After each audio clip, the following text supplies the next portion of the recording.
नमस्कार विद्यार्थी मित्र, मी डॉक्टर रमेश म्हात्रे।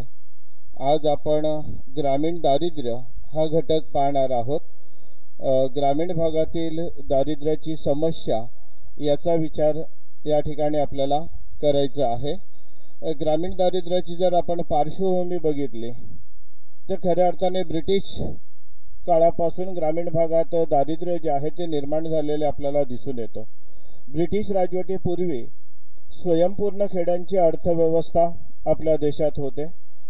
खेडे किंवा खेडे समूह मिळून एक व्यावसायिक रचना निर्माण झालेली होती।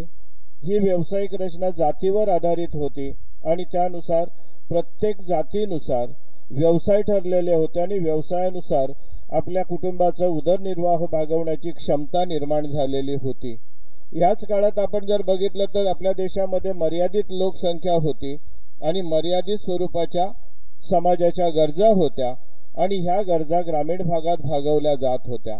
आपल्या देशात ब्रिटिश राजवट स्थापन झाल्यानंतर ग्रामीण व्यवसायांवर मोठा परिणाम झाला। 12 बलुतेदारी पद्धती असेल, 18 अलुतेदारी पद्धती असेल, ह्या व्यवसायावर परिणाम झाल्याने बहुतांशी व्यवसाय त्यामधील बंद पडले आणि त्याचबरोबर आपण जर बघितलं ब्रिटिश राजवटीत ब्रिटिशांनी सर्वसामान्य समाजाच्या जमिनी काढून घेतल्या आणि जमीनदारांच्या ताब्यात दिल्या। त्यामुळे ग्रामीण भागात जमीन वाटपात मोठी विषमता निर्माण झाली। आपल्या देशामध्ये ब्रिटिशांनी औद्योगिकरण केले। या औद्योगिकरणामध्ये काही नोकऱ्यांच्या संधी प्राप्त झाल्या असल्या तरी देखील बहुतांश समाजाचे जे परंपरेने चालत आलेले व्यवसाय बंद पडल्यामुळे उदरनिर्वाहाचं साधन त्यांचं नष्ट झालं, उत्पन्नाचं साधन नष्ट झालं आणि बेरोजगारीची समस्या, दारिद्र्याच्या समस्या ह्या निर्माण झाल्या। स्वतंत्रोत्तर काळात आपण बघितलं की नियोजनाचा स्वीकार केला आणि 1951 पासून पंचवार्षिक योजनांच्या माध्यमातून ग्रामीण विकास प्रक्रिया सुरू झाली आणि ग्रामीण विकास प्रक्रियेमध्ये दारिद्र्य निर्मूलन या घटकाला अधिक महत्त्व देण्यात आलं आणि दारिद्र्य निर्मूलनाचे खऱ्या अर्थाने प्रयत्न हे सुरू झालं। पण दारिद्र्य म्हणजे काय? दारिद्र्याची संकल्पना या ठिकाणी आपण पाहणार आहोत। जीवनावश्यक गोष्टी पुरेशा प्रमाणात प्राप्त न होणे म्हणजे दारिद्र्य असं समजलं जातं। त्याचबरोबर जर आपण विचार केला, अन्न, वस्त्र, निवारा, शिक्षण आणि आरोग्य या जीवनावश्यक वस्तू प्राप्त करून घेण्यासाठी ज्या कुटुंबांचं उत्पन्न कमी पडतो अशांना दारिद्र्य म्हटलं जातं। किंवा पैशामध्ये दारिद्र्य जर मोजायचं झालं की ज्यांचं उत्पन्न जीवनावश्यक वस्तू प्राप्त करण्यासाठी कमी पडतो किंवा ज्यांचं उत्पन्न कमी आहे अशा गटातील व्यक्तींचा समावेश जो आहे तो दारिद्र्यामध्ये केलेला आपल्याला दिसून येतो। दारिद्र्याचे मुख्य 2 प्रकार आहेत, एक सापेक्ष दारिद्र्य आणि एक निरपेक्ष दारिद्र्य। सापेक्ष दारिद्र्याचा आपण जर विचार केला तर लोकांचे सरासरी राहणीमान निरनिराळ्या देशांमध्ये निरनिराळे असते। उदाहरणार्थ आपण जर विचार केला की अमेरिकेसारख्या विकसित देशात राहणीमान हा भारतातील सरासरी राहणीमानाशी तुलना करता फार उच्च पातळीवरील आहे। अमेरिकेत जे लोक या सरासरी राहणीमान पातळीपेक्षा खालच्या पातळीवर जीवन जगतात ते जे आहे ते लोक त्या ठिकाणी गरीब मानले जातात।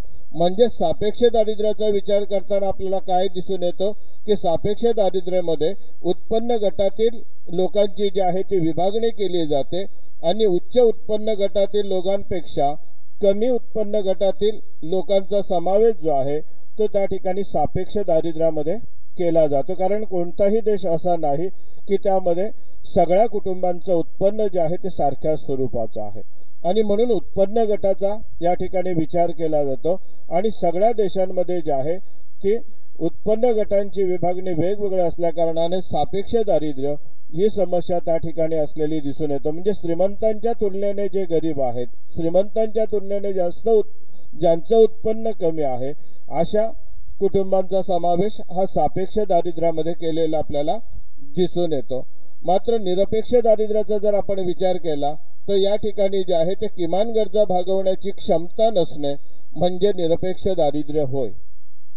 म्हणजे ज्या कुटुंबांची जीवनावश्यक गरजा भागवण्याची क्षमता नाही, म्हणजे त्यांचं उत्पन्न कमी, हे उत्पन्नाचं ठोस साधन नाही, अशा कुटुंबांचा समावेश जो आहे तो त्या ठिकाणी निरपेक्ष दारिद्र्यामध्ये केलेला आपल्याला दिसून येतो. निरपेक्ष दारिद्र्य जे आहे तर फक्त गरीब देशात जे आहे ते आढळून येतं आणि निरपेक्ष दारिद्र्य म्हणजे गरीब श्रीमंत अशी तुलना न करता किमान आवश्यक गरजा पूर्ण करण्यासाठी आजच्या किमतीनुसार खर्च जे आहे ते करण्याची क्षमता ज्यांच्यामध्ये नाही त्याला निरपेक्ष दारिद्र्य म्हटला जातो. जीवन जगण्यासाठी अन्न, वस्त्र, निवारा, शिक्षण, आरोग्य या मूलभूत गरजा महत्त्वाच्या आहेत. त्यांचे पुरेशा प्रमाणात जे आहे ते प्राप्ती होत नाही किंवा त्यांचे पैशात रूपांतर केले असता ते खरेदी करण्यासाठी कमी उत्पन्न म्हणजे जे आहे ते सापेक्ष दारिद्र्य म्हटलं जातं. म्हणजे जे देश गरीब आहेत, जे देश मागासलेले आहेत किंवा भारतासारखे देश विकसनशील आहेत, या देशांमध्ये निरपेक्ष दारिद्र्य आपल्याला दिसून येतं की जीवनावश्यक गरजा भागवण्यासाठी अशा कुटुंबांकडे उत्पन्न नाही आणि म्हणून ते जे आहे ते ह्या निरपेक्ष दारिद्र्यामध्ये आपलं जीवन जगत असलेले दिसून येतात. आणि आपल्या देशाच्या दृष्टीने जर आपण ग्रामीण भागात बघितलं की ठोस अशी उत्पन्नाची साधने नाहीत, व्यवसायांचा विकास झालेला नाही, शेतीमधून मिळणारं उत्पन्न जे आहे ते निसर्गावर अवलंबून आहे आणि त्यामुळे नियमित उत्पन्न त्यांना मिळत नाही आणि ग्रामीण भागात ही दारिद्र्याची समस्या अधिक प्रमाणात असलेली दिसून येते. पण दारिद्र्याची विविध कारणं जी आहेत ते आपल्या देशात आहेत. त्यामध्ये सगळ्यात महत्त्वाचं कारण जे आहे ती वाढती लोकसंख्या. आपल्या देशातील लोकसंख्या वाढीचा वेग अधिक आहे आणि विशेषतः ग्रामीण भागात लोकसंख्या वाढ ही अधिक असलेली दिसून येते. मात्र कुटुंबाकडे पुरेशा प्रमाणात उत्पन्नाची साधनं नसल्या कारणाने कुटुंबाचं उत्पन्न वाढत नाही, सदस्य संख्या वाढत जाते आणि ह्या सदस्यांच्या पुरेशा प्रमाणात जे आहे ते गरजा भागवता येत नाही.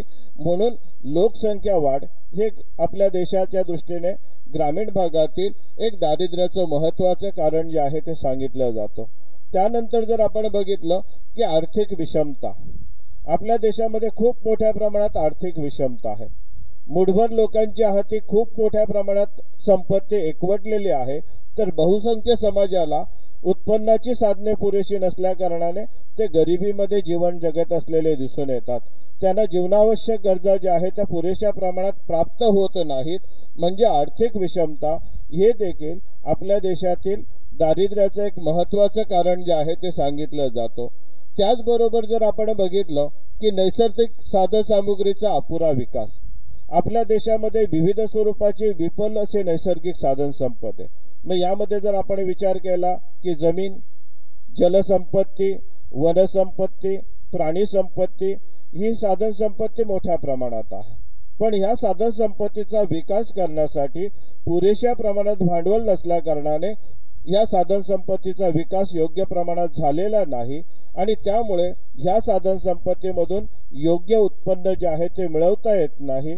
उत्पन्न मिळत नसल्या कारणाने उत्पन्नामध्ये जे आहे ते वाढ होणं अपेक्षित आहे, ती होत नसल्या कारणाने ही दारिद्र्याची समस्या ग्रामीण भागात अधिक प्रमाणात असलेले आपल्याला दिसून येतं. पारंपरिक शेती हे देखील ग्रामीण दारिद्र्याचं एक महत्त्वाचं कारण सांगितलं जातं. कारण भारतातील बहुतांशी शेती ही पारंपरिक स्वरूपाची केली जाते. फार थोड्या जमिनीला पाणी पुरवठ्याच्या सुविधा आहेत. बाकीची सर्व जमीन शेती ही कोरडवाहू असल्याने कायमस्वरूपी त्या शेतीमध्ये सुधारणा करता येत नाहीत.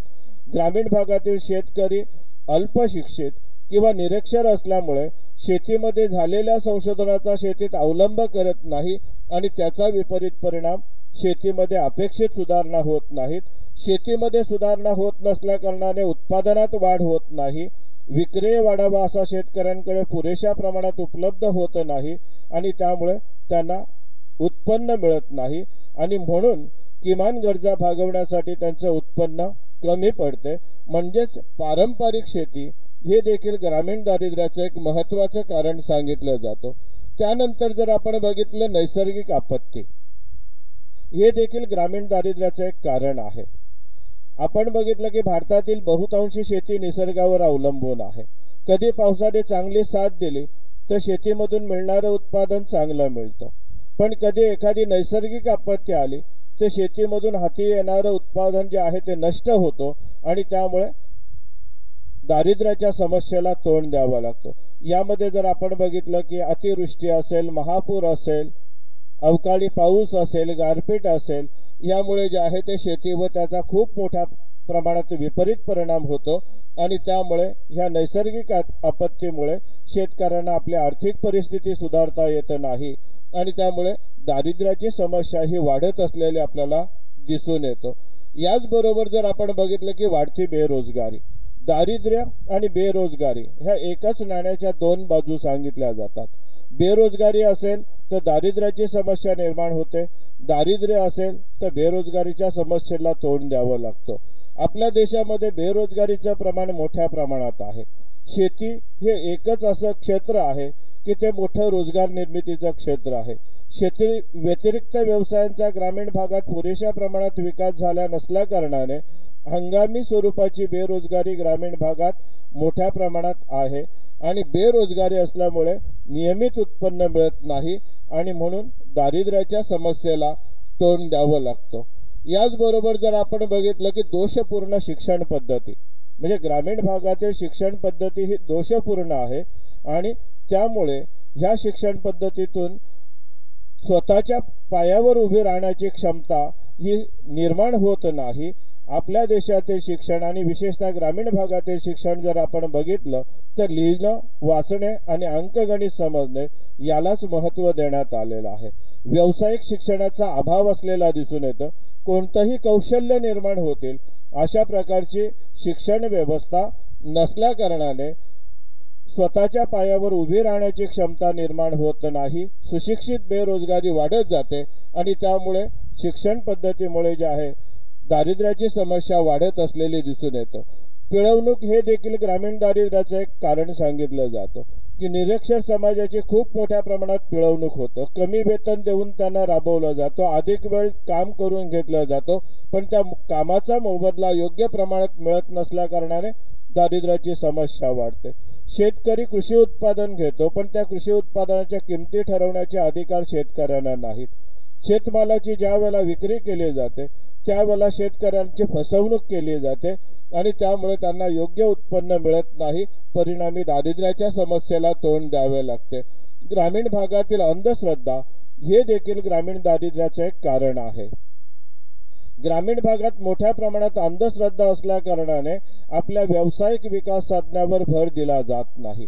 परंपरेने चालत आलेले व्यवसाय त्या ठिकाणी केले जातात आणि ह्या व्यवसायामधून मर्यादित उत्पादन किंवा उत्पन्न मिळत असल्या कारणाने अधिक उत्पन्न मिळवून दारिद्र्य निर्मूलन करणं हे शक्य होत नाही आणि त्यामुळे ग्रामीण भागात दारिद्र्य अधिक प्रमाणात असलेलं दिसून येतं। अधिक अनुत्पादक खर्च हे देखील ग्रामीण दारिद्र्याचं एक महत्त्वाचं कारण सांगितलं जातं।